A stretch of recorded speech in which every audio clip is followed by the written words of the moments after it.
It is This Week in College Viability for August 26th, 2024. Hi, it's Gary Stocker.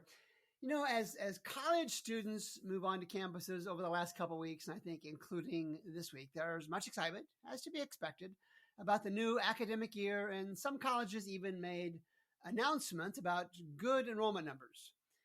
In general, it was an expected slow week in bad college news stories. However, late Sunday night, I saw a Twitter X post from Jon Boeckenstedt from Oregon State University. And Jon's post stated there were many colleges announcing fabulous enrollment numbers. His post included an image of an old plane with lots of red dots on it. I immediately recognized it as an image from a World War II research project on how to better protect fighters and bombers. The dots on the airplane image represented where returning aircraft had holes from anti-aircraft fire. The military, of course, wanted to protect those areas with the most holes. However, there was a sampling bias. Think about it. They were only looking at returning planes.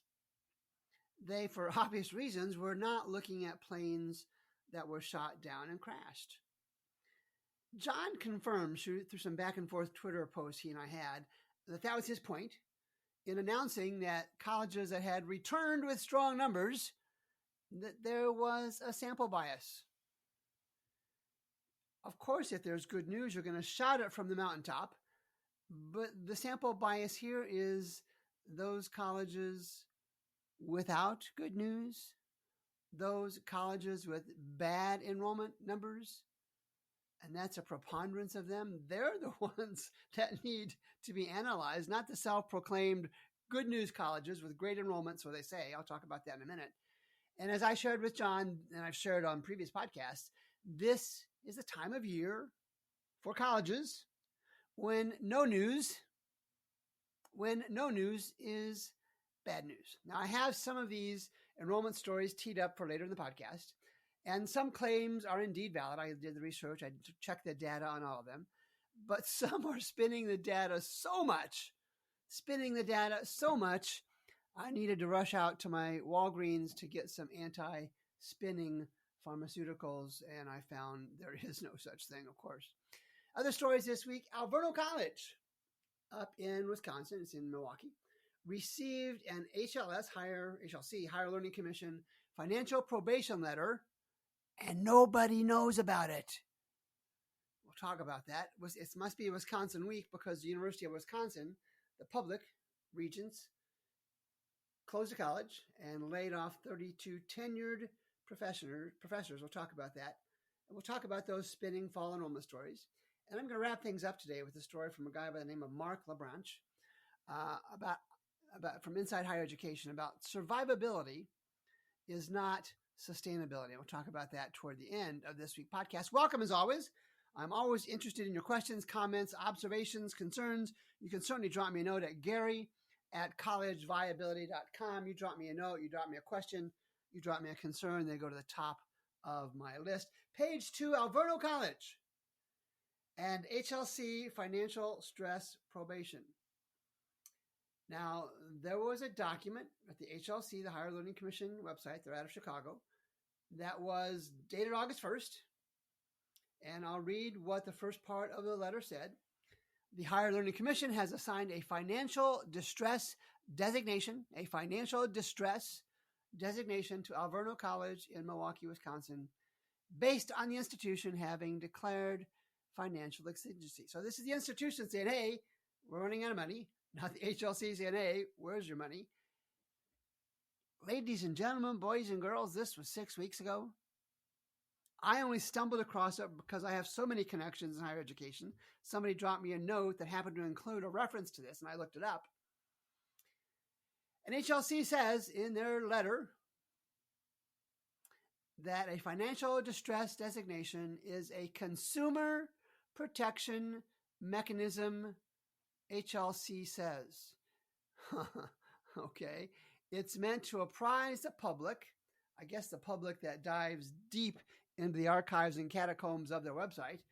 It's meant to apprise the public that current conditions at an accredited college or university raise potential concerns about its resource base to support its educational programs.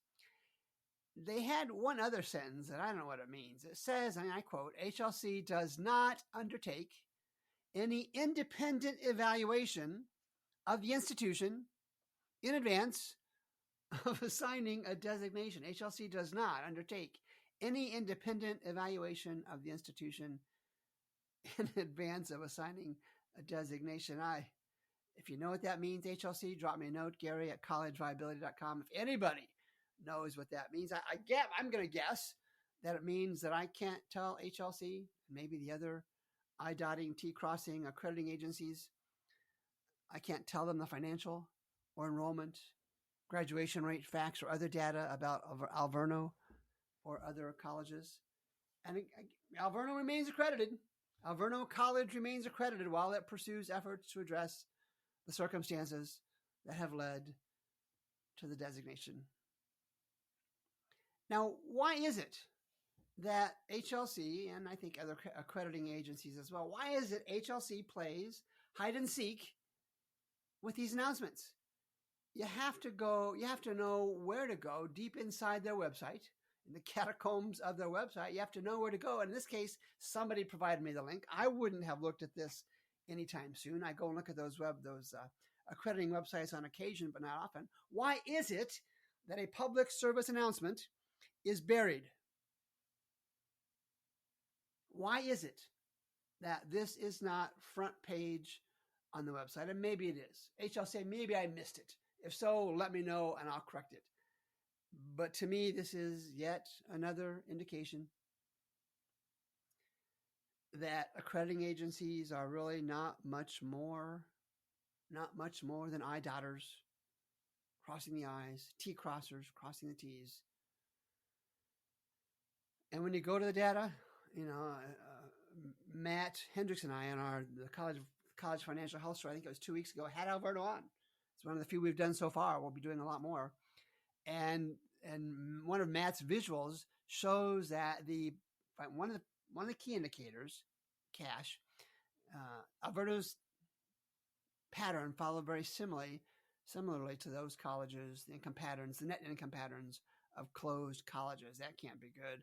Their enrollment is down 500 at Alverno, 27%.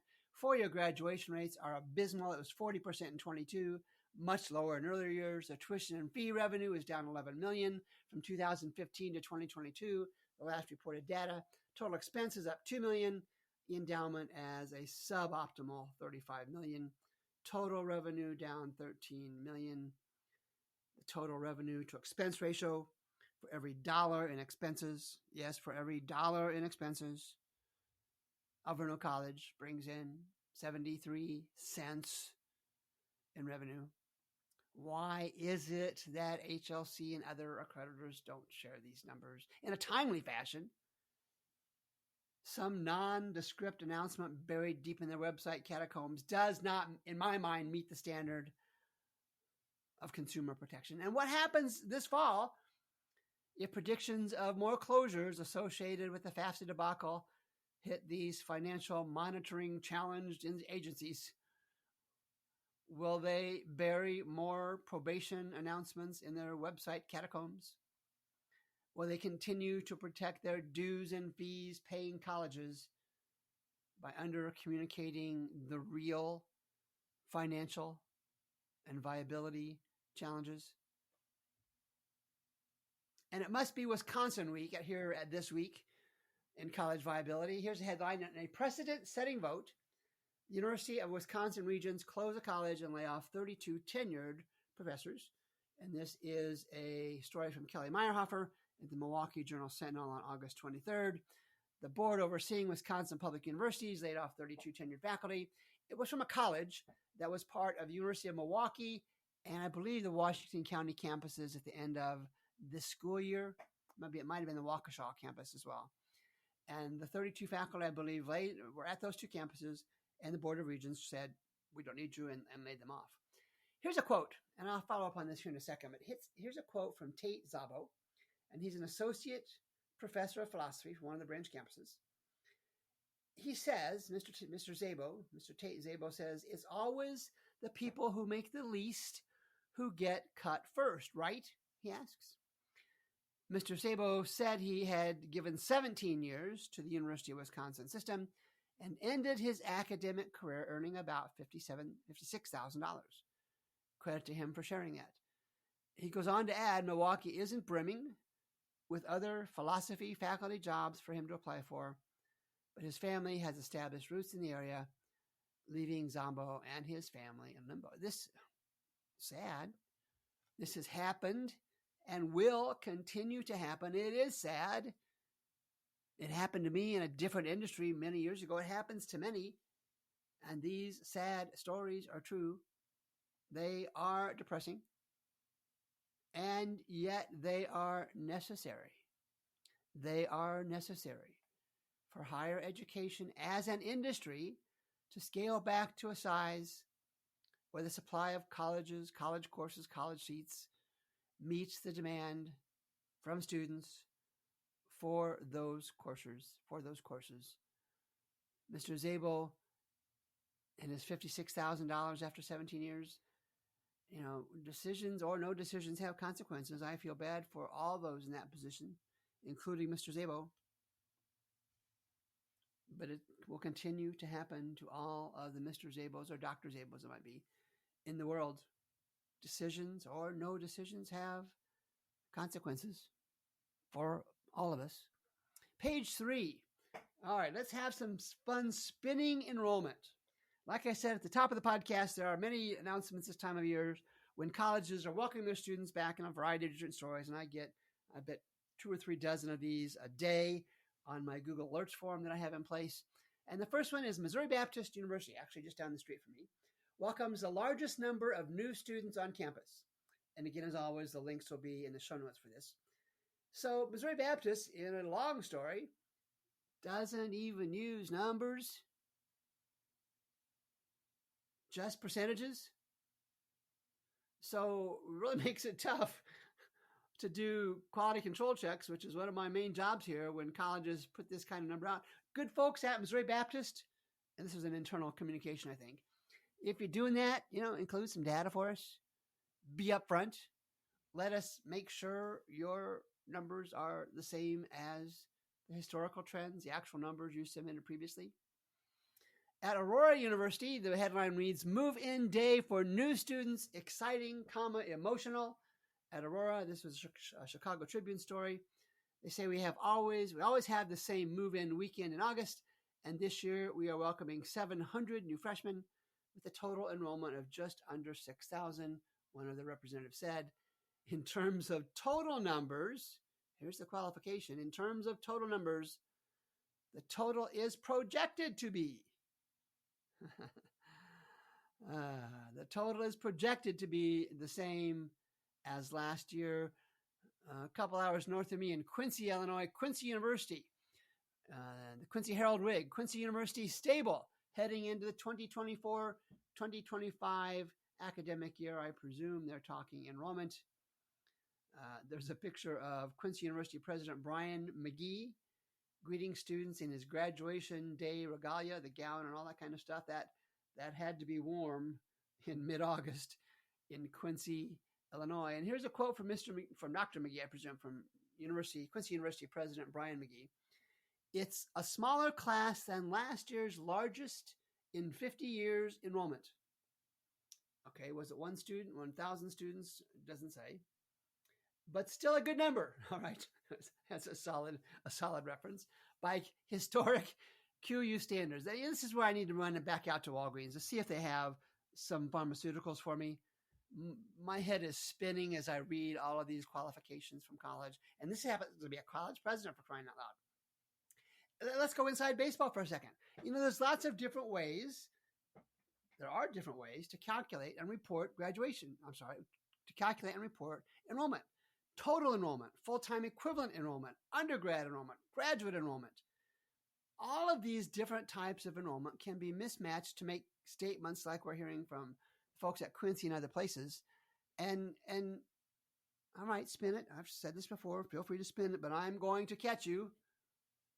But college PR types or college leaders, please be precise in defining your terms. Is it total enrollment? Is it FTE enrollment? Is it undergrad enrollment? Is it dartboard enrollment? I'm not going to use a GESH, but I'm tempted because I have one coming up here in a second. And then there were two that the data checked out. It was McPherson College in private college in Kansas and Kansas Wesleyan University. They reported McPherson had a new freshman class of 319. That's about where they've been. Retention rate of 75%, which is decent. It grew its freshman class by 35% with total enrollment. Thank you very much for defining that term of 5%. Thank you.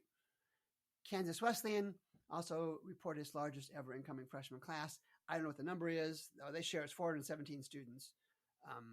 The retention rate they quote in the story is at 62%. That's not really good enough to report, but they reported it anyway. So, Kansas Wesleyan, McPherson, at least giving it the old college try to get the numbers at least properly defined. Next one, I think I've got one or two more. UT Martin, University of Tennessee Martin, seeks 10,000 student enrollment by 2030. This is from Shannon McFarland and Radio WTN, I presume in the UT Martin area somewhere. They want to have their president, or chancellor, I can't remember, wants 10,000 students by 2030. So that's 5, 26, 27, 28, 29. So that's 6 years. I got it on my fingers right here. If I had a camera, you could see 6 years on my fingers. They were at 6,200. 6,200 in 2022. That's just a smidge short of 4,000 from 10,000. Geesh, this is my geesh.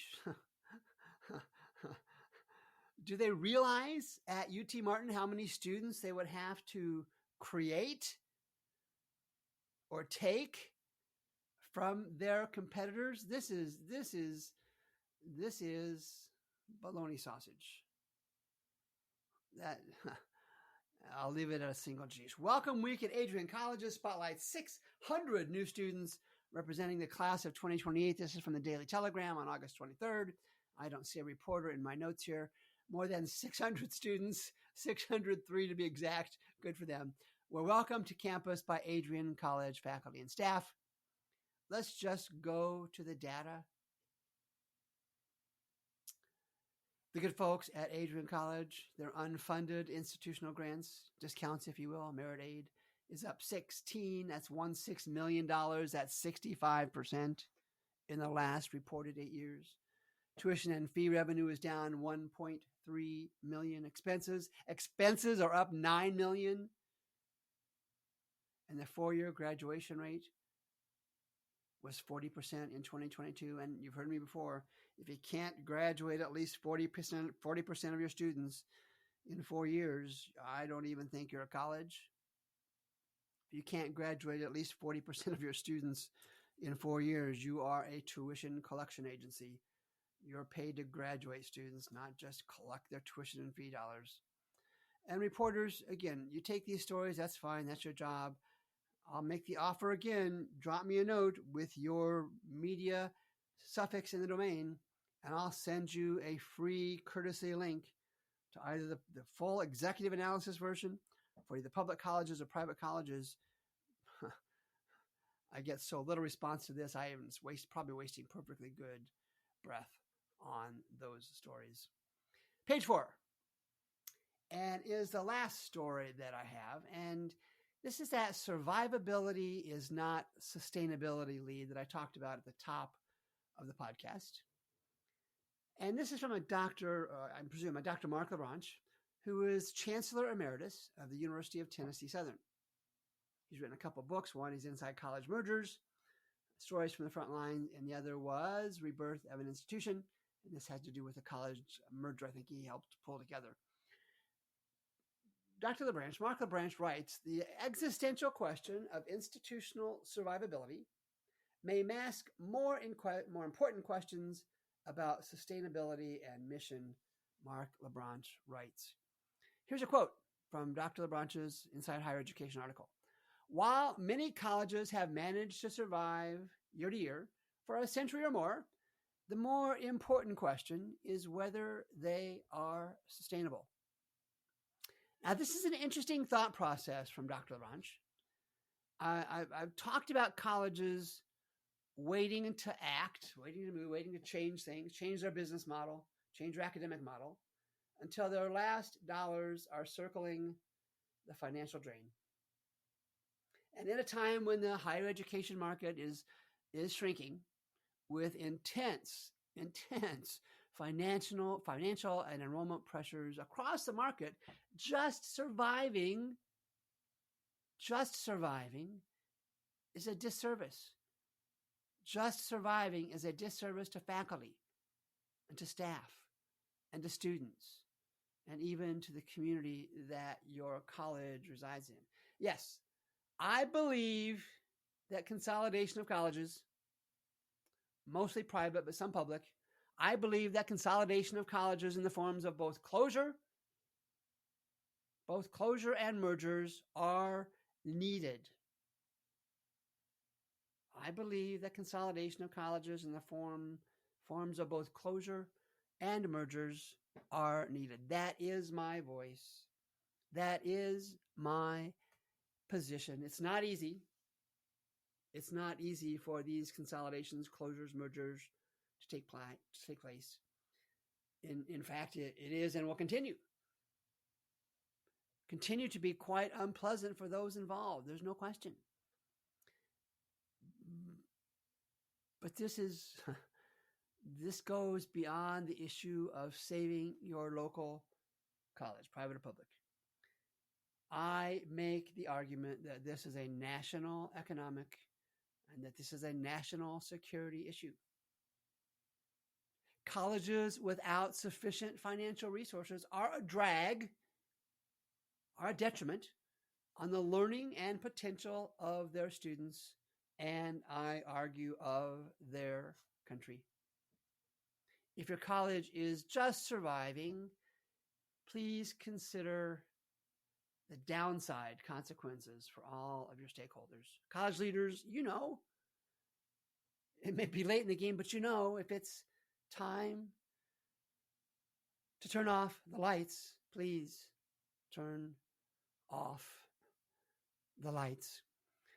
And I'm going to wrap this up with another line from Dr. LaBranche, and survivability is not sustainability. He asks the question, are your faculty and staff receiving, and I'm going to add materially significant, cost of living raises? He makes the argument that an institution is not truly sustainable if it cannot afford to address the increased cost of living of its faculty and staff. When presented with a financial sustainability plan, Mark LaBranche writes, the trustees must ask how compensation is being addressed. And are you trying to fix your financial challenges with athletics, academic recruitment, amenities, academic support, personalized marketing? Mark LaBranche goes through each of these and makes an argument that none is really a practice that will ultimately be successful. And both compensation and adding these programs, faculty, adding these programs, athletics, academics, amenities, academic support, these are both, Mark LaBranche argues, and I agree, they are both indicators of a college focusing on survivability, not sustainability. And what damage is being done to the livelihoods of faculty and staff, to the academic and lifetime earnings potential of thousands of students who started at college, find out it's closed, and have to go somewhere else. And the data shows us only about half continue on. Half, at least in the time being, leave their college degree pursuit. And to those in these leadership positions, be it college leaders, boards of trustees, community leaders, the market will eventually force your decision. It's not up to you. The market will eventually say, hey, you can or cannot survive. There are no programmatic changes. There is no marketing genius that will change the basic economic facts. There are too many of you, too many colleges, and not enough students willing to pay even heavily discounted tuition. The light switch is on the wall by the door. For College Viability, I'm Gary Stalker. I'll be back next Monday with another podcast episode of This Week in College Viability. We'll talk then.